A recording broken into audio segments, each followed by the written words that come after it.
BJP flying colours के साथ बाहर आई। तीसरी बार इतिहास रच दिया बीजेपी ने हरियाणा में। कांग्रेस हुड्डा के कारण कहीं चूक गई और पूरा चुनाव हुड्डा के कंधों पर, हुड्डा के चेहरे पर, हुड्डा के दम पर लड़ा गया। टिकट डिस्ट्रीब्यूशन में उनका रहा। पार्टी में बाकी लोग जिस तरीके से नजरअंदाज हुए, मुझे लग रहा है एक बड़ा कारण रहा। किसान जवान की बात हो रही थी, सारे किसान नेता जो नाम पर निकले वो चुनाव हार गए हैं। चढ़नी को 1170 वोट आया है, सारे मिलके अनिल विज को हराने गए थे। तो जो मुद्दा नहीं है उसको अब मुद्दा बनाने के मुख को रेप। अप्रत्याशित कुछ नहीं है, मतदाता तय करके बैठा हुआ है कि हमें किसके साथ जाना है। कि आप हुड्डा की योगी से तुलना नहीं कर सकते हैं। हुड्डा ने पिछले 10 साल से बीजेपी है ना, ठीक है। 10 साल के पहले हुड्डा ने क्या किया था, उसके बाद की कौन सी लोकप्रियता रही, हाँ। और हुड्डा जी की पहचान किस मामले में है। तो मेरा यह कहना है कि अचानक नहीं हुआ है। टेक्निकल कमेटी अब निरीक्षण कर रही है, उन्होंने अभी बनाई है, लेकिन इस तरह की कमेटी पहले क्यों नहीं ये सारा काम कर रही थी, ये जरूर आश्चर्य की बात है। 17 सीटें ऐसी हैं जहां कांग्रेस हारी अपने बागियों की वजह से, और 5-6 सीटें ऐसी हैं जहां बागी लगभग सेकंड नंबर पे है, वो जीत रहा है, और जो ऑफिशियल कैंडिडेट है वो बहुत पीछे है उससे। तो इसमें लेकर फैक्ट फाइंडिंग कमेटी तो सारे आंकड़े हैं। नमस्कार, अमर उजाला.com पर आपका स्वागत है। आपके साथ मैं हूं आदर्श झा और आप देख रहे हैं अपना पसंदीदा शो खबरों के खिलाड़ी। देखिए, 2 राज्यों में विधानसभा चुनाव के नतीजे आए। जम्मू कश्मीर में जहां पर कांग्रेस एनसी का गठबंधन सरकार बनाने की स्थिति में आ गया, वहीं हरियाणा में जीतते जीतते कांग्रेस हार गई और हारते हारते बीजेपी जीतकर बाजीगर बन गई। सवाल यह है कि वहां पर कांग्रेस जो जीत का पूरा दमखम दिखा रही थी, और एक तरीके से ज्यादातर लोगों की राय थी कि कांग्रेस पार्टी इस बार बीजेपी को पछाड़कर आगे आ जाएगी। कांग्रेस में हो क्या गया ऐसा, क्यों वो नंबर तक नहीं पहुंच पाई, ये एक बड़ा सवाल है। क्या जो अंदरूनी गुटबाजी रही उसकी वजह से ये सब कुछ हुआ, या जो रणनीतियां बनाई गई, जिस तरह बनाई गई, देर से बनी, क्या वजह रही, ये तमाम अहम कारण है कांग्रेस के हार के पीछे के समझने के। लेकिन इन सब में देखिए, बीजेपी फ्लाइंग कलर्स के साथ बाहर आई। तीसरी बार इतिहास रच दिया बीजेपी ने हरियाणा में। लेकिन यहां पर देखने की बात यह है कि कांग्रेस पार्टी लोकसभा चुनाव के नतीजों के बाद जिस जीत के रथ पर सवार थी, जिस उत्साह के रथ पर सवार थी, और वो जो राहुल गांधी की एक जननायक वाली छवि प्रदर्शित करने की कोशिश हो रही थी, क्या उसको भी एक धक्का लगा है, ये भी जानने और समझने की कोशिश करेंगे। और इसके लिए सभी खास मेहमान हमारे साथ मौजूद हैं इस वक्त। समीर चौगावकर जी हैं, विनोद अग्निहोत्री जी हैं, राकेश शुक्ल जी हमारे साथ हैं, रामकृपाल सिंह जी हैं हमारे साथ, राखी बख्शी जी हैं। आप सबका बहुत स्वागत है। राखी जी, मैं आपके पास आ रहा हूँ। बड़ा इंपॉर्टेंट है इस बात को समझना, क्योंकि देखिए सब अपनी अपनी राय रख रहे हैं, लेकिन सवाल ये है कि तमाम कारण तो रहे, लेकिन पार्टी भी तो एक कारण रही ना। पार्टी के अंदर भी तो बहुत सारी चीज़ें चल रही थी जिसको लेकर अब नेता अलग अलग बोल रहे हैं। चाहे शैलजा जी का गुट हो, चाहे हुड्डा साहब का गुट हो, या सब मिलजुल कर ही काम कर रहे थे। तो चूक कहाँ रह गई, या खींचतान सीएम कौन होगा, चेहरा कौन होगा, इसको लेकर ही पूरी गुड़ागुड़ी चलती रही, और आश्वस्त तो थे ही कि जिन निकल जाएगा सब कुछ। नहीं, सबसे पहली बात जो सभी कह रहे हैं वो है अति आत्मविश्वास। ओवर कॉन्फिडेंस जो है वो कहीं ना कहीं पार्टी को बहुत नुकसान पहुंचा गया। और जो आप खुद ही बात बता रहे हैं कि नेता, तो इतने सारे चेहरे अगर हैं, और भले ही टीवी पर आकर सब कोई भी बात कर रहे हों, लेकिन अगर सबको अपनी अपनी महत्वाकांक्षा ज़्यादा बड़ी लग रही हो, और हमने देखा कि वही परिणाम हुआ कि वही उनको ले डूबा। कि एक तरफ शैलजा जी का पहले अनबना रहना, हुड्डा जी का बहुत ज़्यादा हर जगह न सिर्फ आत्मविश्वास बल्कि बहुत सारी चीज़ों पर अपना दबदबा कायम रखना, तो ये अंग्रेजी में जो कहते हैं too many cooks kill the broth, तो वो वाली जो बात है वो यहाँ पर नज़र आई। एक बात अगर हम समीकरण की पूरी बात करें और बीजेपी को अब हम देखें, बहुत सारा विश्लेषण हो ही चुका है, क्योंकि सारी चीज़ों को एंटी इनकम्बेंसी ये पता था। तो किस तरह से हर एक इशू पर, जिसको एक इम्तिहान में जैसे स्टूडेंट करता है कॉलेज और स्कूल में, उस तरह का होमवर्क यहाँ देखने को मिला है। होमवर्क एक एक इशू पर देखने को मिला। पता था कि किसानों का मुद्दा आएगा तो उस पर काम हुआ। किसान सम्मान निधि को आप देख लीजिए कि 6,000 उसको बढ़ाया गया। आप हर एक पॉलिसी पे, अग्निवीर पे हुआ तो उस पे आपने देखा, पॉलिसी लेवल पे हर एक चीज़ को एड्रेस किया गया। दलितों का आपने मुद्दा बताया, पिछड़ा वर्ग का बताया, हर एक इशू को बैठकर उसका समाधान और की तोड़ ढूंढने की कोशिश की बीजेपी पार्टी ने। और ये जो लोग कह रहे थे बाहर आकर, एक जो हवा चल रही थी या चलाई गई थी जो एग्जिट पोल में दिखी, मुझे नहीं लगता कि जमीन पे वो हो रहा था। ये बात भी सच है कि जिस तरह संघ और बीजेपी ने अपना कोऑर्डिनेशन बढ़िया दिखाया, संघ ने चुपचाप तरीके से वहाँ जो जमीन पे काम किया, ये सारे फैक्टर्स जिसको कहते हैं कि एक कहते हैं राजनीति रणनीति का खेल है, वो बहुत ही अच्छी तरह से देखने को हमें नजर आया। और ये सब कहना कि चॉपर नहीं मिला था, कैसे जान सकते, मैं आपको कहना चाहती हूँ कि बहुत सारे चुनाव मैंने भी देखे हैं, इस तरह की बातें जब होती है तो उसकी कोई जगह नहीं होनी चाहिए कि आप क्यों नहीं रैली कर पाते, आप क्यों नहीं एक्टिविटी अपनी आगे पर कर पाते, आप क्यों नहीं अपने कनेक्ट को जनता में ज़्यादा कर पाते हैं, इसका कहीं कोई एक्सक्यूज़ नहीं होना चाहिए। और यहाँ पर आप ये देखिए कि बीजेपी पार्टी की अगर बात कीजिए, मनोहर लाल खट्टर को ये जानते हुए कि एंटी इनकम्पेंसी है तो पीछे डाला गया। नायब सिंह सैनी के बारे में मजाक बनता था, लेकिन वो नायाब साबित हुए। आज नायब सिंह सैनी नायाब हैं क्योंकि वो आगे चलकर वो एक्चुअल हीरो बन गए हैं, जिस तरह से उन्होंने चीज़ों को आगे बढ़ाया। तो मुझे लगता है कि प्योरली इसको हमें एक इलेक्टोरल स्ट्रैटेजी जिस तरह की मजबूत बीजेपी ने दिखाई है, ज़रूर हमें मानना पड़ेगा। और जिस तरह से कांग्रेस को बहुत अब टेक्निकल कमेटी अब निरीक्षण कर रही है, उन्होंने अभी बनाई है, लेकिन इस तरह की कमेटी पहले क्यों नहीं ये सारा काम कर रही थी, ये ज़रूर आश्चर्य की बात है। तो मुझे लगता है कि ठीक है, अब मंथन करेंगे, आने वाले चुनाव में देखना पड़ेगा कि इस मंथन से क्या उनको कोई फायदा होता है। लेकिन जिसको कहते हैं, एक बात सिर्फ ये नहीं है कि जीत हासिल हुई है बीजेपी को, बात यह है कि किस तरह से जीत हासिल हुई है, और उस रणनीति को हमें समझना पड़ेगा और कहीं ना कहीं उसको हमें साधुवाद देना पड़ेगा। ये बात आप कह रहे हैं, उस रणनीति को तो समझना ही होगा और जाहिर सी बात है। लेकिन देश सर हमारे साथ जुड़ गए। अब देश सर बड़ा है मैं समझना, क्योंकि देखिए कांग्रेस का अति आत्मविश्वास या बीजेपी की रणनीति, क्योंकि बहुत सारी बातें हो रही हैं। कांग्रेस के सहयोगी खुद कह रहे हैं कि अति आत्मविश्वास वो एक अलग कहानी है, लेकिन कांग्रेस का अति आत्मविश्वास या हारते हारते जीत जाना बीजेपी की रणनीति। अब बीजेपी भी अपनी पीठ थपथपा रही है। अभी तक बीच में लग रहा था कि शायद पूरा कैंपेन बीजेपी की तरफ से भी कहीं थोड़ा सा डल हो गया या उदासीन हो गया है, लेकिन नतीजों ने सब बदल दिया। देखिए, अंग्रेजी में कहावत है या उसका हिंदी रूपांतर यह है कि सफलता आपकी अनेक गलतियों को ढकती है, और सफलता के सेहरा लेने वाले बहुत लोग होते हैं, लेकिन अगर आपकी पराजय और विफलता होती है तो उसका दोष अपने सिर कोई नहीं लिखता, एक दूसरे के ठिकरा फोड़ता है। और उसमें भी दोष कुछ सीधा दिखाई दे रहा हो किसी बड़े आदमी पर, तब तो कोई बोलने का साहस भी नहीं करता है। दो परिस्थितियों से इसका मूल्यांकन पहले करिए। इस समय हरियाणा के स्थानीय नेता बाहर निकल के क्या बोल रहे हैं। हरियाणा के पिछड़ा वर्ग प्रकोष्ठ के अध्यक्ष कह रहे हैं कि कांग्रेस झूठ पिछड़ा वर्ग का नारा देती है, हमको तो कोई किसी मीटिंग में बुलाता नहीं है, टिकट में पूछता नहीं है, किसी नेता को फ़ोन करो तो उठता नहीं है, संगठन मंत्री को 10 बार फ़ोन करो तो कभी एक बार बात हो पाती है, तो ये तो झूठ है। क्या ये कांग्रेस की थोड़ी सच्चाई नहीं हो सकती है?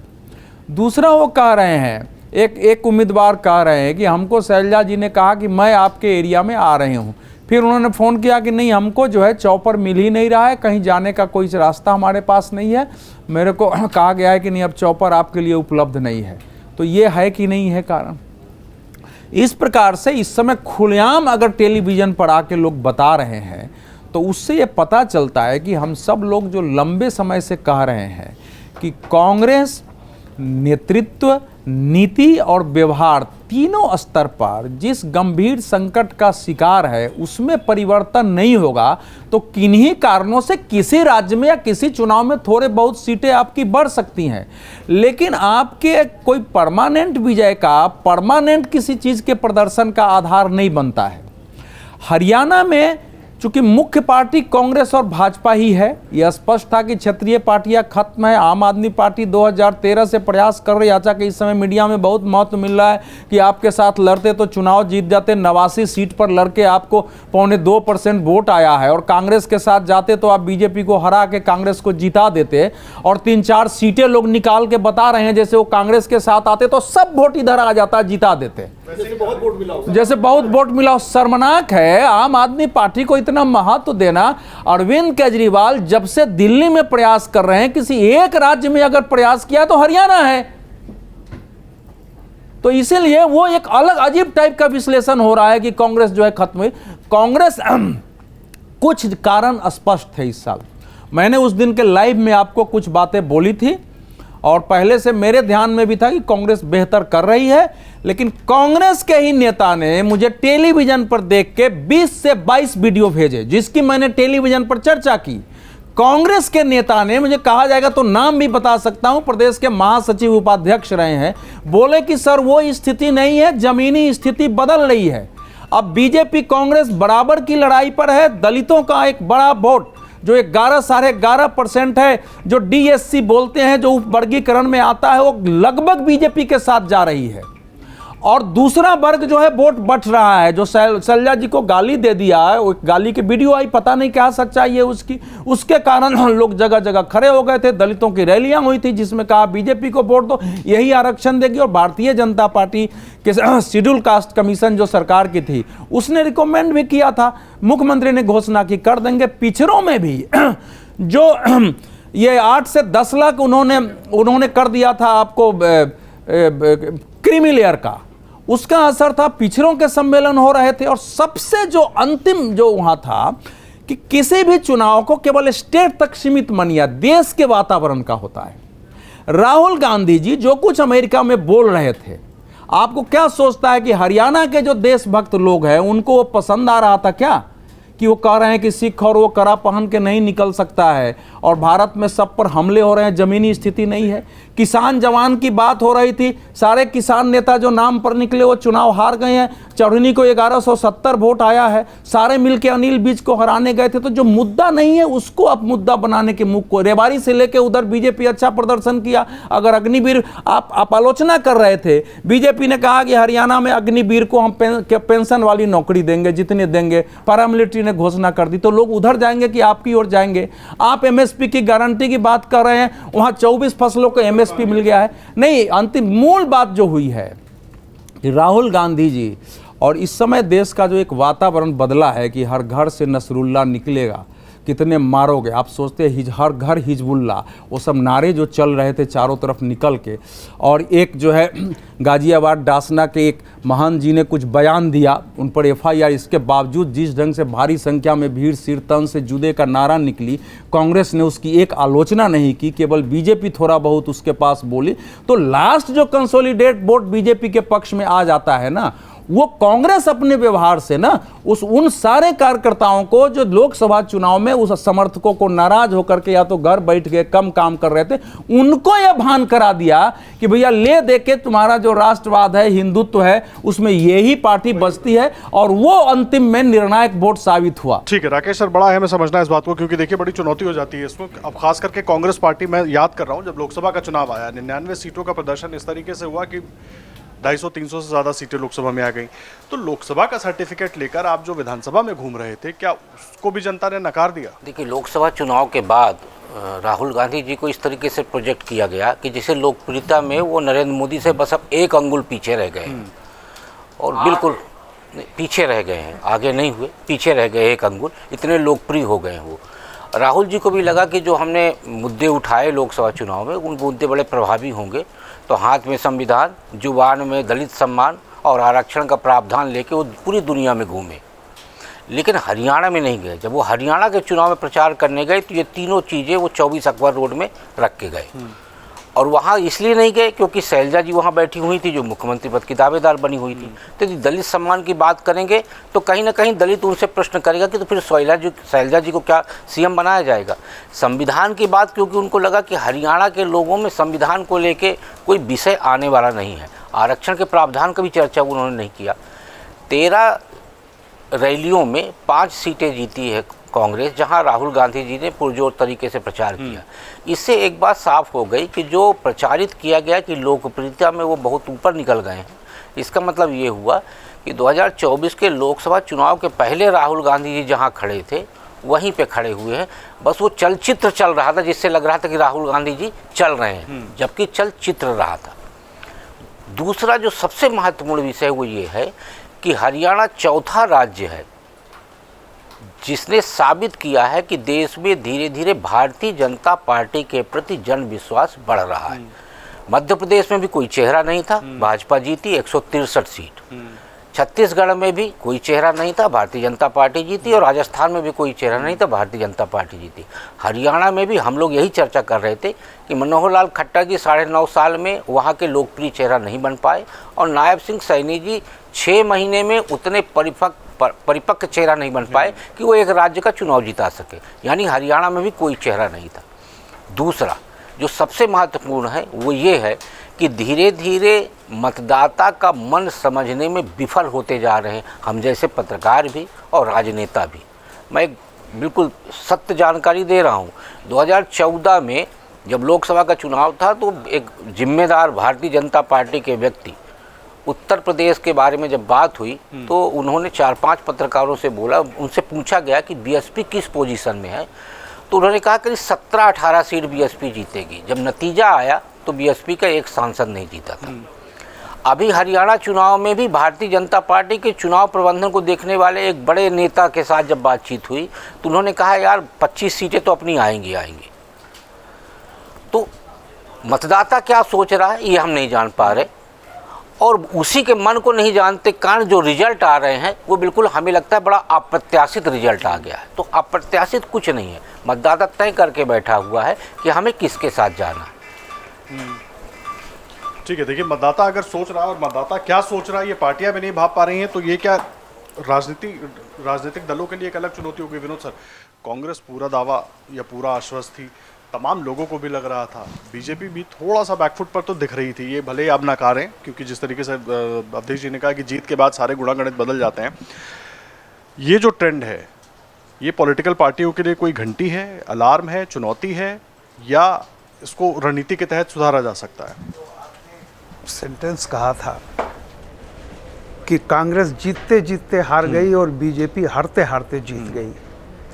इसका अगर कहीं से कोई एनालिसिस हो किस आधार पर, तो मैं तो बेसिक इसके ही खिलाफ हूँ। और मैं बता दूँ आपको, एग्जिट पोल के दिन मैं एक चैनल पर था, कोई नहीं कह रहा था लेकिन मेरी अपनी बात है, मैंने कहा था कि जो मैसेज आ रही है बार बार, जो मध्य प्रदेश और छत्तीसगढ़ और राजस्थान से हमने देखा है और बहुत पहले से, तो मैंने कहा एक ही बात मैंने कही थी, जब भी समाज का ऊपर स्ट्रेटा, अगर परसेप्शन में इलेक्शन में कहीं भी होता है कि जो ऊपरी तबका है, यानी आप उसको एलीट कहिए जो भी कहिए, मैंने कहा था कि जो पिरामिड के ऊपर बैठा हुआ है वो 10% 12% होता है, और वो जो अगर पता चलेगा उसमें एकता हो गई है तो बॉटम ऑफ द पिरामिड जो होता है वो रिवर्स गियर में जाता है। ये मेरा था, और मैंने कहा कि आप परसों देख लीजिएगा जो भी नतीजे आते हैं। मैंने कोई फोरकास्ट नहीं किया, तो मैंने कहा ऐसा होता है, और एग्जैक्टली हुआ वही। तो एक तो ये बात है, मैं एक छोटी सी चीज़ कर रहा हूँ, ये मैसेज आज से नहीं 2014 से आ रहा है। आप देखिए 2014 में लोकसभा का चुनाव हुआ, जो भी हुआ, उसके बाद विधानसभा का चुनाव हुआ। मुझे याद है, हम तो हर डिबेट में रहे हैं उस समय भी, तब भी हो रहा था महाराष्ट्र में कोई चेहरा नहीं है, महाराष्ट्र में कोई चेहरा नहीं, याद है आपको? कोई चेहरा नहीं है, हरियाणा में कोई चेहरा नहीं है, बिना चेहरे के बीजेपी जीतती गई, है ना? उत्तर प्रदेश में कोई चेहरा नहीं है, योगी जी वाकई नहीं था। तो वो तो जिस दिन तक मीटिंग हो रही थी तब तक किसी को नहीं था कि कोई योगी जी को बना देगा, वो तो मनोज सिन्हा का नाम चल रहा था। एक बेसिक बात यह है। दूसरा, ये जो हम लोग समझते हैं ना, जैसे अभी भी हम समझ रहे हैं, जैसे जो बातें कह रहे हैं, आपके यहाँ इतने लोग बैठे हुए हैं, इनमें से ही सर्वे कर लीजिए, पूछिए कि किसी ने जो पहले से डिसाइडेड था, क्या कोई भाषण सुन करके, कोई कमेंट सुन करके किसी ने अपना निर्णय बदला है? अगर एक भी आदमी ऐसा आपके यहाँ मिल जाए तो बताइएगा। तो वो कौन सा मतदाता है जो भाषण सुन करके निर्णय तुरंत बदल लेता है? ऐसा नहीं होता भाई। हम लोग समझते हैं ना कि हम लोग जो बड़े विद्वान हैं, जो गेहूं पैदा करता है, फौलाद पैदा करता है, जो तमाम समाज की विसंगतियों को जीता है, वो ज़्यादा डिसाइडेड होता है, ज़्यादा समझदार होता है, क्योंकि फेस वो करता है। तो मेरा ऐसा मानना है कि ऐसा अमूमन हुआ नहीं। ये हमारी एक क्षमता है कि हम चीज़ों को देख नहीं पाते, जान नहीं पाते, और हमेशा होता, पहली बार नहीं हुआ है। आप 2014 से उठा करके देख लीजिए, जितने भी चुनाव रहे हैं सब जगह पे पहले यही होता, एक तो चेहरा नहीं है इसलिए मुश्किल होगी, हमेशा ये बात हुई। मध्य प्रदेश में भी चेहरा नहीं है, याद है हम लोग साथ बैठे हुए थे। छत्तीसगढ़ में चेहरा नहीं है, फलाना हट जी को हटा दिया, कुछ भी नहीं। मैसेज इज़ वेरी क्लियर कि जो बॉटम ऑफ द पिरामिड है, आप उसको देखिए कि उसकी तरफ क्या हो रहा है। और अगर वो नाराज़ है, मैं हमेशा एक बात को कहता हूँ कि जब भी आप किसी से पूछने जाएंगे, वो जो सत्ता में आज है उसकी बुराई करेगा। और ये मैं 84-85 में, विनोद जी जानते हैं, तब से बता रहा हूँ, चंद्रशेखर का एक टिपिकल है। वहाँ से जितनी रिपोर्टें जिसने भी की, सब कह रहे थे चंद्रशेखर के सामने कोई चैलेंज ही नहीं है, और चंद्रशेखर चुनाव हार गए। अब आप कोई भी कारण कहें, चूंकि इंदिरा गांधी की डेथ थी, फलाना था, तो रिपोर्टरों को भी तो मालूम था कि इंदिरा गांधी की डेथ हुई है, तब क्यों लिख रहे थे कि नहीं चंद्रशेखर लाग जाएंगे, सातों पहाड़। तो इसलिए मैं एक बात कह रहा हूँ। दूसरा, आप ये देखिए, जिस दिन चुनाव रिजल्ट आए हैं, लोकसभा के 4 जून से 4 महीने 4 दिन, इस 4 महीने 4 दिन में जरा पॉलिटिकल लोगों के संदेश देख लीजिए। मैंने मोदी को झुका दिया, उसका सीना 32 इंच कर दिया, पार्लियामेंट में तो हमें गुजरात में हराएंगे। मतलब आप यूँ समझिए, अगर आपको सफलता मिलती है तो उस सफलता का ये नहीं है कि वो सफलता, हम हमेशा कहता हूँ मैं, कोई भी सफलता अहंकार के पैकेट में आती है, और सफलता को भूल करके अहंकार का पैकेट लेकर अगर आप घूमेंगे तो दिक्कत होगी। इन 4 महीनों में आपने मोदी जी को विक्टिम कार्ड खेलने का, या बीजेपी को एक मौका दे दिया, ठीक है, ये सारी चीजें पलट गई, और पलटना ही था, क्योंकि जब आप कोई ठोस चीजें लेके नहीं आएंगे, और ये मत भूलिए कि आप हुड्डा की योगी से तुलना नहीं कर सकते हैं। हुड्डा ने पिछले 10 साल से बीजेपी है ना, 10 साल के पहले हुड्डा ने क्या किया था, उसके बाद की कौन सी लोकप्रियता रही, और हुड्डा जी की पहचान किस मामले में है। तो मेरा यह कहना है कि अचानक नहीं हुआ है। ये जरूर है कि हम लोग टॉप ऑफ द पिरामिड की से देख करके चीजें लिखते हैं, बॉटम ऑफ द पिरामिड हम नहीं कुछ और था। ये बड़ी बात आप कह रहे हैं। हरियाणा में क्या हो गया? बीजेपी, क्योंकि ज्यादातर चर्चाएं हम लोगों ने भी की थी, तो लग रहा था कि बीजेपी कमजोर है, कांग्रेस इस बार बहुत मजबूत दिख रही है, लेकिन एकदम से जब परिणाम आना शुरू हुए, सारे एग्जिट पोल पीछे रह गए, पूरा सब कुछ, पूरी तस्वीर ही बदल गई। कारण क्या रह गए? कांग्रेस में क्या कहानी बन गई? कैसे हो गया ये?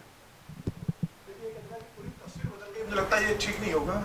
इस तरीके कांग्रेस बहुत मजबूत स्थिति में लग रही थी, जिस तरीके से 10 साल का इनकम्बेंसी का कहा जा रहा था, और जिस तरीके से 2024 का जो लोकसभा चुनाव परिणाम हरियाणा का अगर देखेंगे, जो आया था कि 10 में से 5 सीटें कांग्रेस ने जीती, जबकि 2019 के अंदर 200 सीटें कांग्रेस हारी थी। 2 आरक्षित सीटें जो है अंबाला और सिरसा, वो भी कांग्रेस ने जीती थी, और कहा जा रहा था कि कांग्रेस के लिए इस बार बहुत बेहतर स्थिति है। मनोहर लाल खट्टर की नाराजगी का जिक्र किया जा रहा था कि 9 साढ़े 9 साल उनके साथ जो नाराजगी रही, पार्टी ने उन्हें बहुत देर से बदला। ये कहा जा रहा था कि पार्टी अगर पहले बदल देती तो शायद और नाराजगी जब इस स्तर पर नहीं रहती। और ये भी कहा जा रहा था कि जिस तरीके से नायब सिंह सैनी का 100-150 दिन का जो कार्यकाल रहा वो बहुत ज़्यादा प्रभावशाली नहीं रहा, और ऐसी स्थिति में कांग्रेस को है, हुड्डा ने जिस तरह जमीनी स्तर पर काम किया, कहा जा रहा था कि जाट वोट पूरा भारतीय जनता पार्टी से नाराज है और वह कांग्रेस के पक्ष में चला जाएगा। दलित के बारे में जो कहा जा रहा था कि 2024 में जिस तरीके से वो कांग्रेस के साथ शिफ्ट हुआ था, वही कंटिन्यूटी विधानसभा चुनाव में रहने वाली है। इसके अलावा किसानों की नाराजगी का जिक्र हो रहा था, पहलवानों की नाराजगी के जिक्र के कारण जो सेंटिमेंट जमीनी स्तर पर बन रहा था, वह सब कांग्रेस के इशारा कर रहे थे कि कांग्रेस इस बार अपनी सरकार बना लेगी। और देखिए, हरियाणा के बनने के बाद हरियाणा के इतिहास में ऐसा कभी नहीं हुआ कि किसी पार्टी ने लगातार तीसरी बार सरकार बनाई हो। तो एक बात ये भी आकलन किया जा रहा था कि भाई 2 बार की एंटी इनकम्बेंसी साथ में है, तो ऐसे में कांग्रेस के लिए बहुत मजबूत स्थिति है। और जिस तरीके से दोनों दलों की तरफ से एक बगावती कैंडिडेट उतर रहे थे, पार्टी भी कहीं ना कहीं ये मान रही थी, जिस तरीके से लगातार मीडिया में आ रहा था, जमीनी स्तर पर आ रहा था कि इस बार भारतीय जनता पार्टी के लिए बहुत मुश्किल होगा हरियाणा को लेकर। तो एक परसेप्शन बन रहा था कि भाई भारतीय जनता पार्टी चुनाव हारेगी। हालांकि जमीनी स्तर पर भारतीय जनता पार्टी की स्थिति कमजोर थी, लेकिन भारतीय जनता पार्टी चुनावी दौड़ से बाहर नहीं हुई थी। यह तय था कि जिस तरीके से जेजेपी को 2019 में समर्थन मिला था कि 14% वोट और 10 सीटें लेके गई थी, इंडियन नेशनल लोकदल को लेकर कहा जा रहा था कि इस बार जो भी फाइट होगी वो भारतीय जनता पार्टी और कांग्रेस के बीच होने वाली है। और ये समझ में आ रहा था कि जेजेपी दुष्यंत चौटाला का जो वोट बैंक रहा है वो उनसे नाराजगी के बाद शिफ्ट होने वाला है। अब वो ये कहा जा रहा था कि पूरा भारतीय जनता पार्टी से के पास नहीं जाएगा, वो पूरा कांग्रेस के पास जाने वाला है। और इसी आकलन पे कहा रहा है कि कांग्रेस बहुत आराम से सरकार बना लेगी। लेकिन जमीनी स्तर पर जिस तरीके से मुझे लग रहा है कि संघ ने काम किया, और सबसे बड़ी बात है कि कांग्रेस को अति आत्मविश्वास है कि हरियाणा बहुत आराम से अब जीत रहे, हमें बहुत कुछ करने की जरूरत नहीं है। तश्तरी पर परोसकर भारतीय जनता पार्टी में हरियाणा का रिजल्ट देने वाली है। लेकिन वो भूल गए कि भारतीय जनता पार्टी चुनाव पूरी ताकत से लड़ती है। भले ही भारतीय जनता पार्टी को लगता है कि चुनाव हारने की स्थिति में, उसके बाद वो ताकत दुगनी कर देती है। संगठन काम करता है, संघ काम शुरू करता है, मोदी अपनी मैजिक और मोदी की जो अपील है मोदी उसको इस्तेमाल करते हैं, अमित शाह अपने संगठन की ताकत को झोंकते हैं, तो यह पूरी ताकत से चुनाव लड़ते हैं। और हरियाणा में उसी का भारतीय जनता पार्टी ने अपनी पूरी दमखम से उसका इस्तेमाल किया। शैलजा की नाराजगी जो कहा जा रहा था कि शैलजा नाराज है, और शैलजा ने जिस तरीके से पहले चुनाव प्रचार अभियान से दूरी बनाई, एक चुनाव रैली के अंदर राहुल गांधी ने भूपेंद्र हुड्डा और शैलजा को जिस तरीके से हाथ मिलाया, लेकिन शैलजा ने उसके बाद बयान आया कि मुझे याद ही नहीं मेरी हुड्डा से कब मुलाकात हुई। उस तरीके से जो दलितों की जो कहा जा रहा था कि शैलजा के कारण दलित जो नाराज हो रहे हैं, और ये भी कहा जा रहा था कि जो जाट एक तरफ झुक गई है पार्टी पूरी, जो जिस तरीके से कहा जा रहा था कि सिर्फ जाटों को साधने की कोशिश कांग्रेस ने की है, और ये मान कर चल रहे थे कि दलित और बाकी हमारे साथ आ रहे हैं। तो 36 बिरादरी की बात जो करनी चाहिए थी कांग्रेस को, कांग्रेस हुडा के कारण वही कहीं चूक गई, और पूरा चुनाव हुडा के कंधों पर, हुडा के चेहरे पर, हुडा के दम पर लड़ा गया। टिकट डिस्ट्रीब्यूशन में उनका रहा, पार्टी में बाकी लोग जिस तरीके से नजरअंदाज हुए, मुझे लग रहा है एक बड़ा कारण रहा। और संघ ने जिस तरीके से काम किया, 26 सितंबर को नरेंद्र मोदी जी ने 4000 से शक्ति केंद्रों पर बूथ प्रभारियों से बात की, बूथ पे संघ के स्वयंसेवक जिस तरीके से जुटे। हालांकि ये बात सही है कि 10-11% वोट बैंक कांग्रेस का बड़ा है, कांग्रेस सरकार बनाने में सफल नहीं हुई है, लेकिन कांग्रेस का 11% वोट बैंक बताता है कि जनता का समर्थन कांग्रेस को मिला है, इसमें कोई दो राय नहीं है।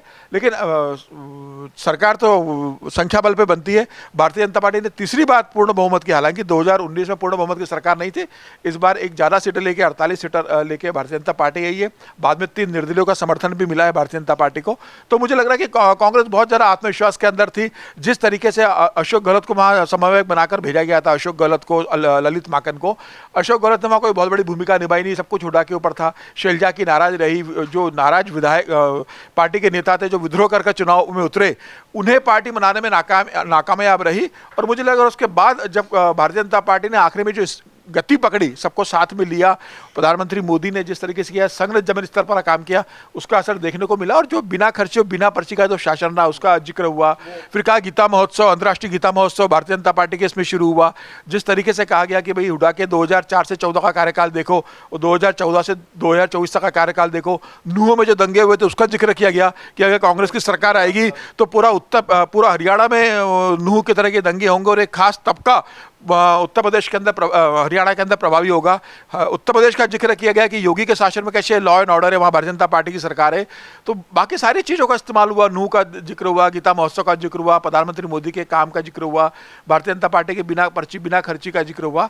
और इस सब बातों से फिर युवाओं को अग्निवीर को लेकर जिस तरह का जिक्र हुआ कि भाई पेंशन दिया जाएगा, तो मुझे लग रहा है फिर किसानों को लेकर भारतीय किसान संघ ने, जो संघ के एक अनुशासित संगठन है, उसने किसानों के बीच में जिस तरीके से लगातार काम किया जमीनी स्तर पर, बहुत शांत तरीके से नाराज किसानों को समझाया, जो विचारधारा से जुड़े हुए किसान थे उन्हें समझाया कि भाई क्यों मोदी सरकार जरूरी है केंद्र के अंदर, और राज्य में हरियाणा की सरकार क्यों जरूरी है, क्योंकि डबल इंजन की सरकार होगी तो काम होंगे, 10 साल के काम गिमाए, नाराज कार्यकर्ताओं को जोड़ा। तो ये सब इकट्ठा हुआ आखिरी भारतीय जनता पार्टी के बाद, और उसके बाद परिणाम भारतीय जनता पार्टी के पक्ष में आया है। विनोद सर, बड़ा है मैं समझना, क्योंकि कल देखिए कांग्रेस की बैठक हुई हार को लेकर, अब उसके बाद भी जिस तरह के स्टेटमेंट आ रहे हैं कि हम नतीजों को स्वीकार नहीं करते हैं, जनादेश तो जनता ने दिया है ना, जम्मू कश्मीर में चीज़ें जो आपके नतीजे फेवर में आए वो आपको पूरी तरीके से स्वीकार है, लेकिन हरियाणा में अगर, क्योंकि एग्जिट पोल कह रहे थे या तमाम लोग कह रहे थे, उसके बाद नतीजे पलट गए, तो आप उसको स्वीकार नहीं कर रहे हैं, ये मेरा एक व्यू है, बाकी आप ठीक कीजिएगा इसको।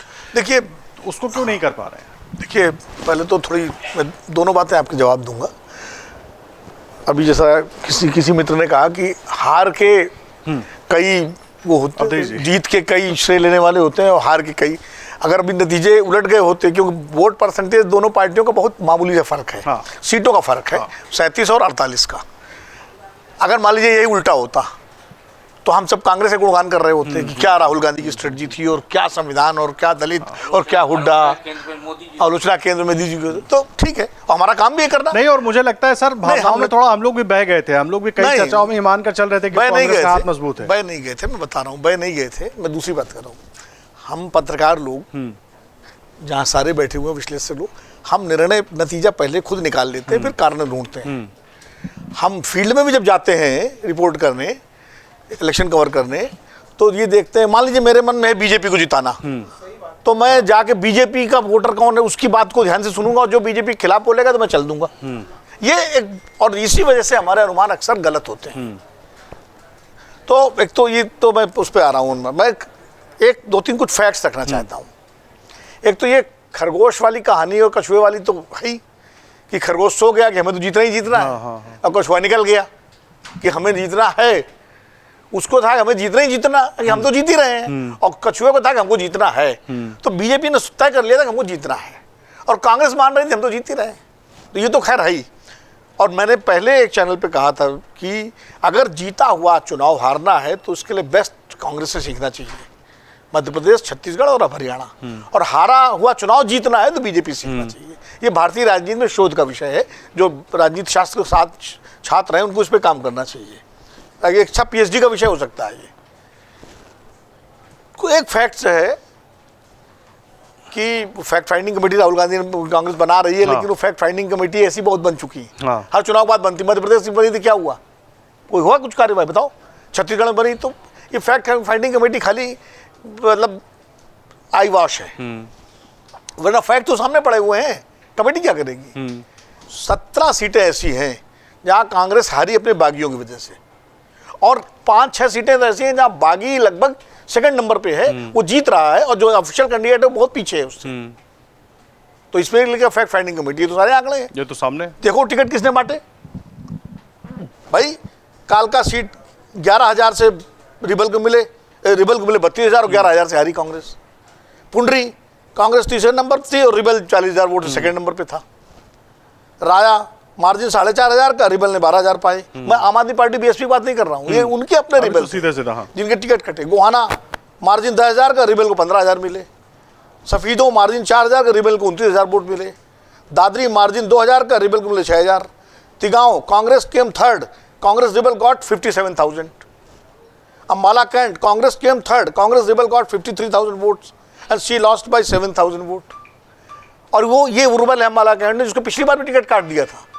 शैलजा जी ने अपनी प्रतिष्ठा का विषय बना के उसका टिकट नहीं उसका कटवाया, और इस बार भी कटवाया। अब वो निर्मल सिंह की बेटी है, हाँ।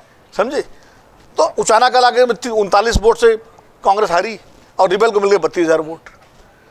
भादरा में यही हुआ है, 7,500 से हारे, 27,000 मिले। महेंद्रगढ़ में मार्जिन 2,000, रिबल को 21,000। सोना मार्जिन 11,000, रिबल को 70,000।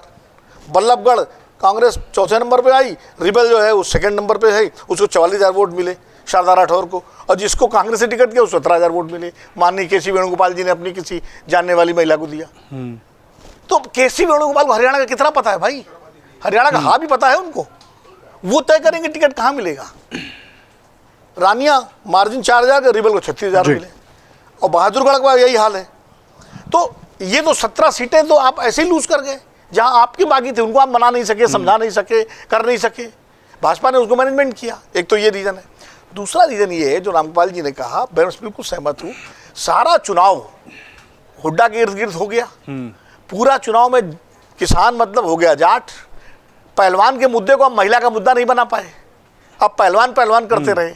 अगर आप उसको महिला अस्मिता का मुद्दा बनाते तो पूरे हरियाणा की महिलाओं से कनेक्ट होता।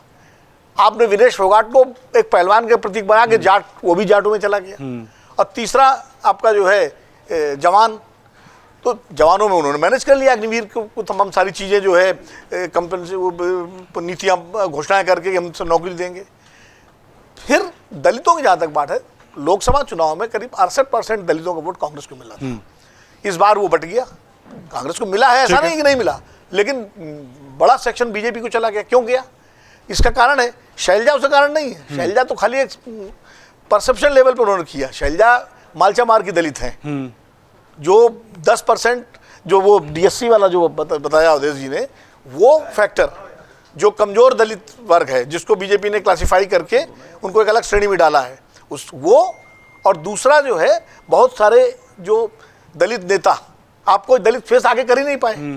और जो अखिलेश के साथ 2022 में हुआ था कि लगा कि अखिलेश जी जीत रहे हैं, हम सब भी मान रहे थे जीत रहे हैं, और पूरा जो है जो रामपाल जी का कहना है जो दूसरा वर्ग था वो वापस पोलराइज हो गया बीजेपी की तरफ। वही यहाँ हुआ। वो 10 साल एक कांड का जिक्र करना भूल गए। नूहू की बात कर रहे थे, कौन कर रहा था? आपने किया था।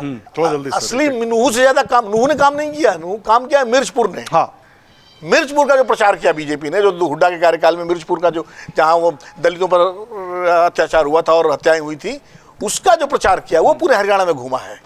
तो ये सारी, इनका कोई मैनेजमेंट नहीं था। तो कुल मिला के पूरा मैनेजमेंट फेल आपका, कैंडिडेट सिलेक्शन फेल, और तीसरा सामने वाले की ताकत को आप आंक नहीं पाए कि वो कितने गहराई से काम कर रहा है। तो मुझे लगता है इन सब चीज़ों की वजह से कांग्रेस चुनाव जीता हुआ हारी है।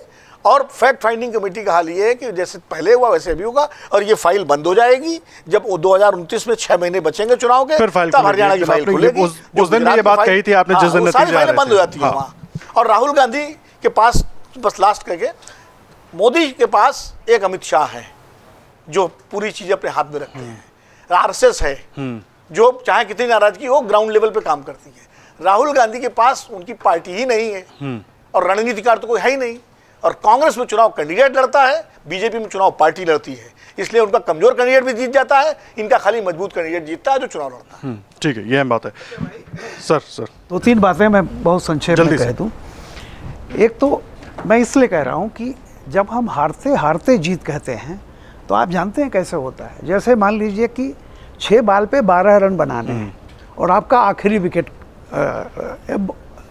बैट्समैन है और उसने मार दिया और जीत गए आप, तो तब तो उसको बोलते हैं कि भाई हारते हारते जीते। लेकिन ऐसा नहीं हो सकता कि जैसे अभी इंग्लैंड ने 892 रन बना दिया तो उसको कहेंगे कि तो हारते हारते जीत गया। भाई तीसरी बार बीजेपी रिकॉर्ड वोट से आई है। गुजरात में भी रिकॉर्ड, जिस बार मतलब आखिरी जो चुनाव हुआ है वो सारा का सारा रिकॉर्ड तोड़ के आई है। तो ये देखिए कि बीजेपी जहां तीसरी बार आ रही है वो रिकॉर्ड के साथ आ रही है। एक तो मैं ये कहूँगा। दूसरी बात, ज़्यादा वोट जो विनोद कह रहे हैं उसका कारण आप समझ लीजिए, मैं इस पर भी बहुत बोल चुका हूँ। जब कोई एक क्लास एकजुट होकर के किसी एक पार्टी के लिए वोट करेगा तो आप तय जान लीजिए उसका वोट इवनली डिस्ट्रीब्यूटेड नहीं होगा। जैसे नूह का मैं डिटेल नहीं जानता लेकिन पता कर लीजिएगा। जैसे मैंने महाराष्ट्र के बारे में कहा था, धुले सीट पर 5 विधानसभाओं में बीजेपी जीतती आई, लेकिन एक मालेगांव में बीजेपी जो है नहीं जीत पाई। वो इतना ज़्यादा 1-1.5 लाख वोट से जीत गया। तो माइनॉरिटी ने कांग्रेस को एकजुट होकर वोट दिया है। यानी अगर बीजेपी का कैंडिडेट 10,000 से जीत रहा है तो कांग्रेस का कुछ कुछ जगहों पर मान लीजिए 50,000 आपको मिल गया। तो ये खतरनाक होता है कि अगर एक कोई वर्ग आपकी तरफ बिल्कुल डिक्लेयर्ड आ जाता है, उससे क्या होता है कि वोट परसेंटेज रामविलास की तरह 3 लाख से जीत गए और पता चला पार्टी का वो होता है। एक बात और जल्दी सर, एक बार मैं सब बस अच्छा विनोद, आखिरी वाला, राहुल जी ने 2019 में जब पराजय हुई तो राहुल जी ने कहा था कि लोग, सीधे गहलोत तरफ इशारा था कि लोग पार्टी के लिए नहीं अपने बेटे को जिताने में लगे हुए थे। आपने कहा आपको मालूम था ये पार्टी करती, उसके बाद किया क्या आपने? कुछ नहीं, उसी गहलोत को हरियाणा के बना दिया। अब फिर कल उन्होंने कहा है कि लोगों ने पार्टी को नीचे रखकर अपनी प्रतिष्ठा बनाई।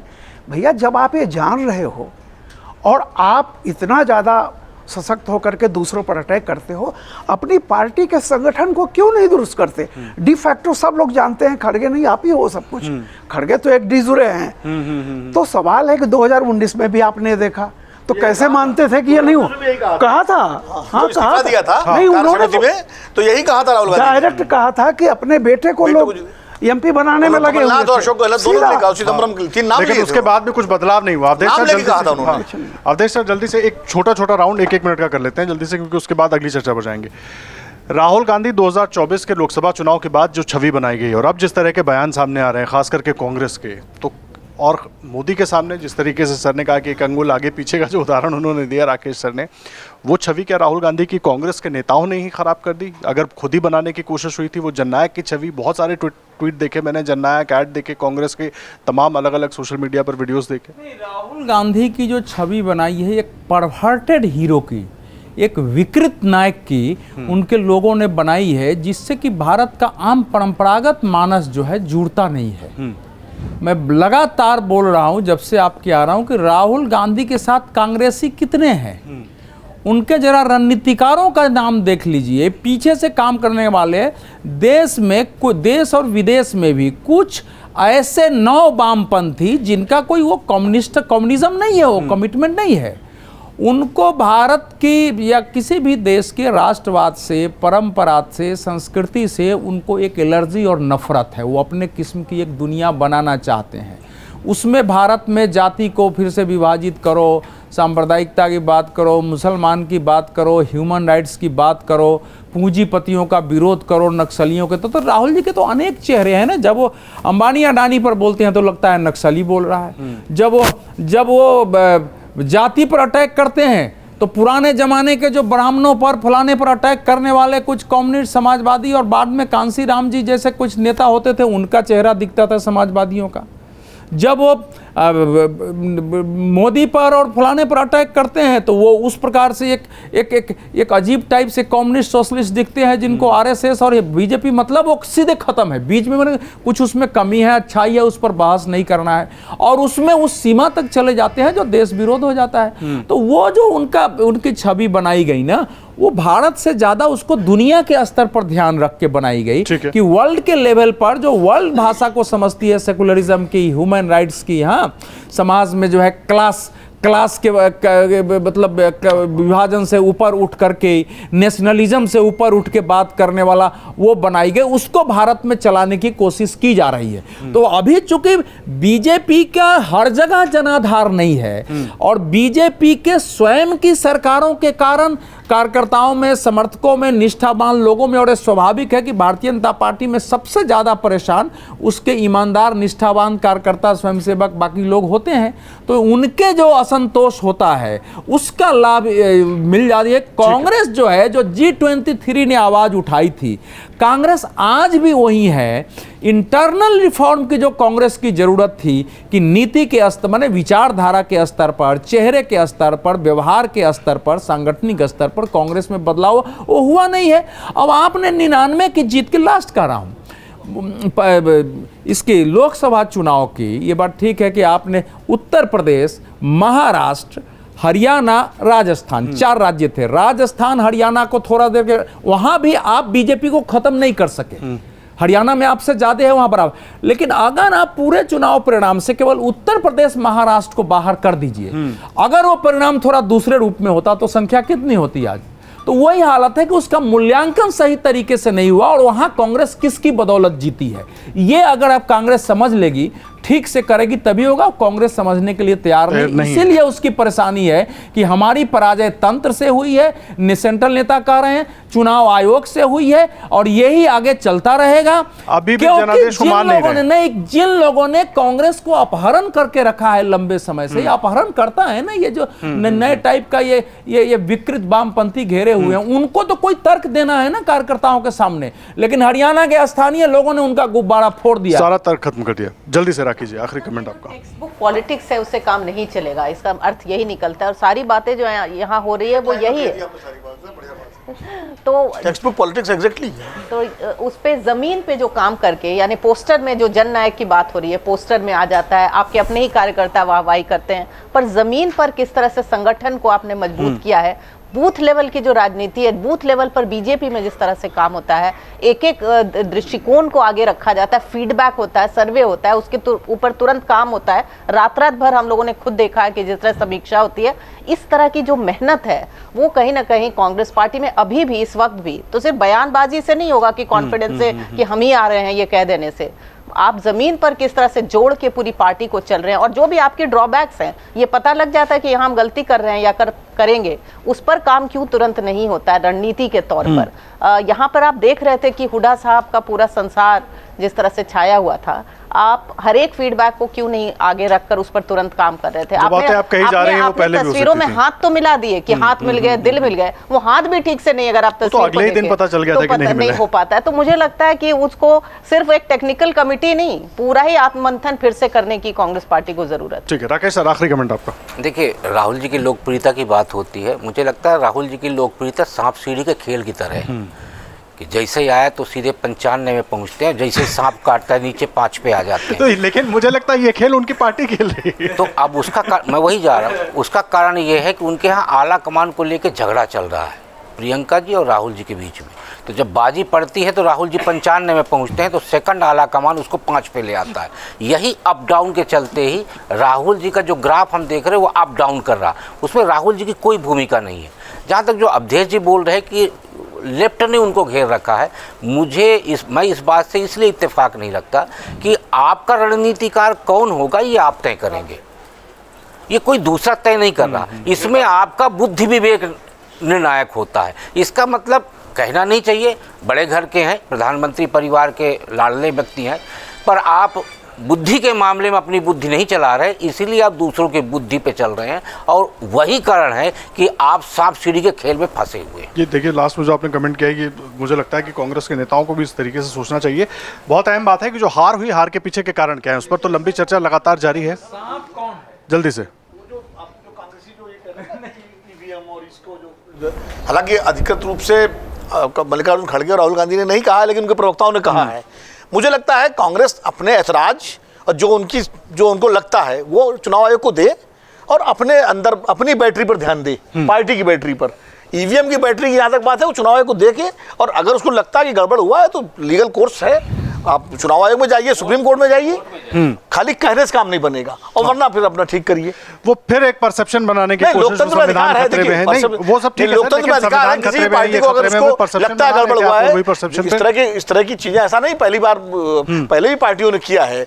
मतलब अडवाणी जी ने भी चिट्ठी लिखी थी 2009 में और ईवीएम का सवाल उठाया था, लेकिन आप उसको खाली बहाना मत बनाइए। आप उसकी आड़ आप जो लीगल कोर्स में जिस एजेंसी इंस्टीट्यूशन में जाना जाइए, लड़ाई लड़िए, सब करिए, लेकिन अपनी पार्टी अपने कील कांटे दुरुस्त करिए, अपनी बैटरी चार्ज लेकर जो हार हुई है उससे बचने की कोशिश मत कीजिए। अहम बात है। देखिए, तमाम जो हमारे खास मेहमान हैं सबने उन कारणों पर रोशनी डाली है जो अहम कारण हो सकते हैं। चर्चाएं बहुत सारी हो रही थी, लेकिन बहुत सारी ऐसी बातें जो पार्टी के अंदर तो चल रही हैं, लेकिन उनको एक तरीके से नजरअंदाज किया जा रहा है। क्या कांग्रेस इन सबसे सबक लेगी और क्या उस रणनीति को अपनाने की कोशिश करेगी ताकि जिस तरीके से चुनाव हो रहा था उसमें बदलाव आए और इस तरह के तर्क वापस से सुनने को ना मिले? क्या होगा वो तो वक्त बताएगा, लेकिन फिलहाल हमारे इस खास पेशकश में इतना ही। और आप इस पर जो भी अपनी राय रखते हो कमेंट बॉक्स में आकर जरूर हमें बताइएगा। बहुत धन्यवाद आपका हमारे साथ जुड़ने के लिए। अगर आप ये वीडियो YouTube पर देख रहे हैं तो हमारे चैनल को सब्सक्राइब कर बेल आइकन दबाएं, और Facebook पर देख रहे हैं तो हमारे पेज को लाइक करें। 8 मिलियन प्लस सब्सक्राइबर, आपके इस भरोसे के लिए बहुत धन्यवाद।